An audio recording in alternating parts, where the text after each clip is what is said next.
I wanted to add something to my video that I made about the little machine and the kind of the idea on my machine, and see if I can do this quick enough for a short video. If you jog the machine, now this machine, the Mazak, has two different kinds of jog methods. It has the X, Y, and Z, B, and C, but then if you put it over here for these, what they call the TZ and the TX, it jogs in relation to the tool. So let me just jog the B axis here down to some angle. You notice, let's say that angle. Now if I put this on one of these jogs, like the TX, then when I jog it, you see how it jogs in relation to the tool and not the machine axes.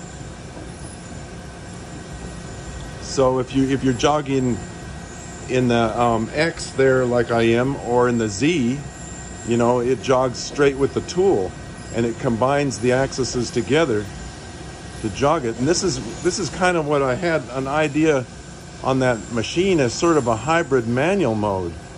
So I can do that on the Mazak here by making these selections. So these other ones, if I just put it in the Z, it's going to jog normal now to whatever axis that is. Or if I put it in the X over here, now it's going to jog normal to the normal machine axis. But if I put it in the X, what they call the TX, the tools X, now it jogs like this, perpendicular, if you will, to the tool.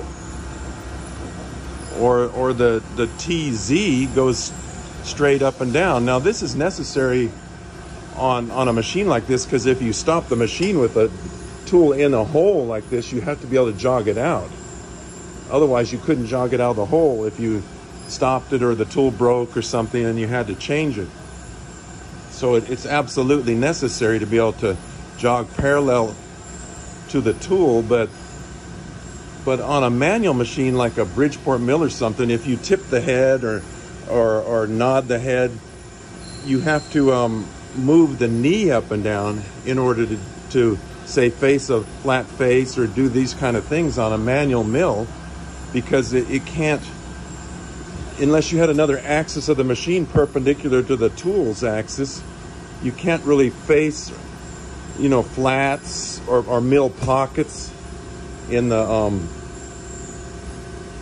part, or drill hole patterns around, say, circles or square hole patterns and things like that. You can't really do that on a Bridgeport mill very easily. I mean, you could do it, you'd have to trig out everything and do all that. But see this, and you could even if you see, if I jog this up in the x-axis and say jog the B down to even a steeper angle like this, then if I was jogging in the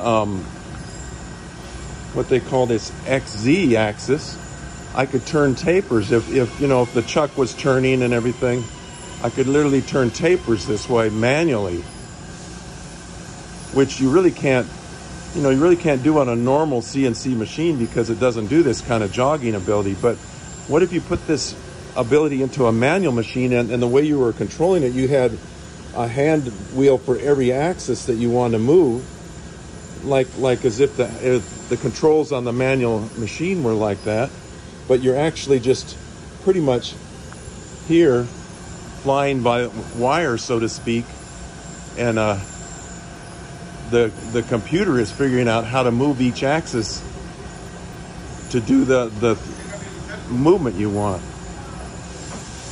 See, that's sort of my idea with this little machine, you know, that I made the video on here, this machine here, the last video that I posted. Not so much a CNC machine, although you could actually run it that way. You know, if you made the ability to run it in full-blown auto mode, but also you could jog it in this fashion. If you had the controls, you'd need a hand wheel for each axis, or at least the X, Y, and Z axis, and then the selection of either jogging it in the TX and the TZ, the tool X and the tool Z, and the Y. The Y doesn't change. The Y would always be correct. Or you can jog it, you know, in the normal, what you might call world axis, I guess, or machine axis.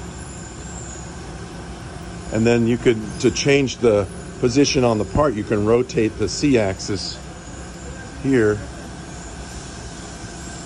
and move around the part, around the outside of the part, to do various things like mill flats, you know, or whatever, or drill holes, hole patterns, mill pockets, and things like that.